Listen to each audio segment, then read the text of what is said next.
మీకు తెలుసు మన పక్క మండలంలో మన కాంప్లైంట్స్ అనేక మంది ఫారెస్ట్ ఓనర్ పోరాటం చేసి జైళ్ళకి నిర్బంధాలు తప్పుకున్నారు.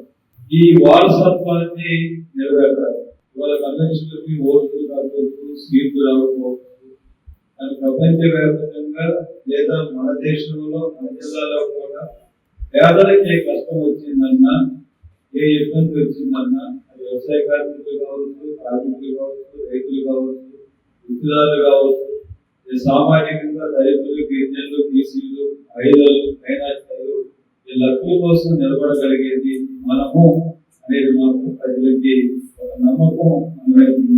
జిల్లా తిరిగిన తర్వాత మన నిర్మాణంలో కొన్ని మార్పులు లేదా భౌతిక పరిస్థితుల తేడా వల్ల మనం ఇంకా పెరగాల్సిన మోతాదులు పెరగట్లేదు.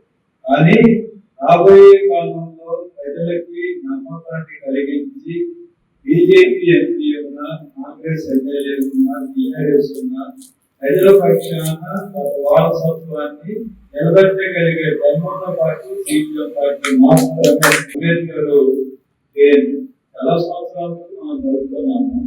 ఒక సామాజిక ద్రోహాలు, సామాజిక తరగతులకి, దేశ రాజ్యాంగానికి ఒక గొప్ప ఆధిక్యాన్ని తీసుకొని వచ్చినటువంటి వ్యక్తి, నిస్వార్థంగా ఇప్పుడు రాజకీయాలకు భిన్నంగా పనిచేసినటువంటి ఆ రాజ్యాంగానికి వాళ్ళ బీజేపీ మనుధర్మ శాస్త్రం పేరుతో, శాస్త్రవాద వ్యవస్థ పేరుతో, హిందూత్వం పేరుతో ఈ రాజ్యాంగాన్ని మార్చడానికి దాని స్థానంలో మనుధర్మ శాస్త్రాన్ని చెప్పాల్సి చూస్తే ఆధిపత్య కులాల, ఆధిపత్య భావాల సంఘాల యొక్క ధోరణి మన సమాజంలో ప్రవేశపెట్టడానికి ప్రయత్నం చేస్తున్నాం.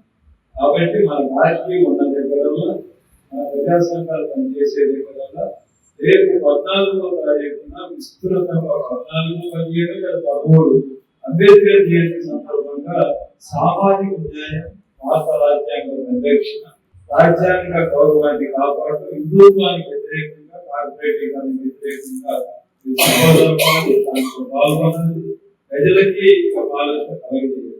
రెండోది ఉపాధి హామీ విస్తృతంగా అమలవుతుంది. ప్రజలకి అసౌకర్యం కలుగుతుంది, ఇబ్బందులు పెడుతున్నారు.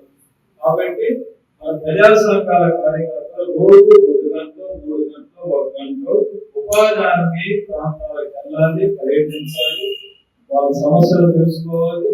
ప్రజల్ని పంచాయతీ ఆఫీసుల ముందు, అలాగే స్థానిక అధికారుల ముందు కూర్చోబెట్టి ఉపాధి కూలీలంటే వ్యవసాయ కార్మికులనే కాదు, ఉపాధి కూలీలు వ్యవసాయ కార్మికులే కాదు, సన్నకారు రైతులు ఉన్నారు, అసంఘటిత కార్మికులు ఉన్నారు, వలస కార్మికులు ఉన్నారు. సామాజిక తరగతులు ఉపాధి హామీలో 35% ఎస్సీ ఎస్టీ